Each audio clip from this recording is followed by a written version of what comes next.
आजही एकटीच बाहेर पडले. हा पण सोलो ट्रिपसाठी नाही, आज काहीतरी स्पेशल आहे.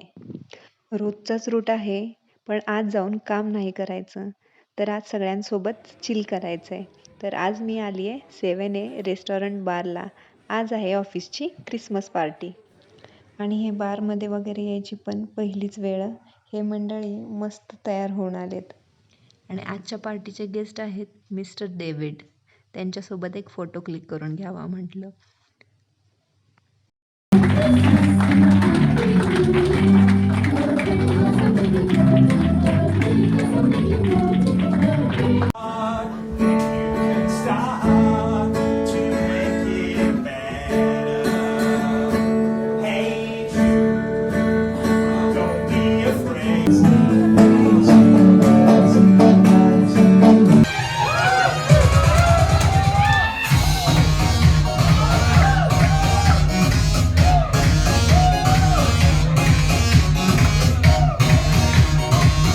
रात्री पार्टी होईपर्यंत जरा वेळच झालेला. मग मैत्रिणीसोबत रूमवरती गेले आणि सकाळी लवकर निघाले. त्यानिमित्तानं नवगवतीचा सूर्य तरी बघता आला. हे बार, रेस्टॉरंट, पार्टी, क्रिसमस पार्टी सगळं काही नवीन. नवीन एक्सपिरियन्स. पण छान वाटलं. भेटू पुढच्या व्हिडिओमध्ये. बाय.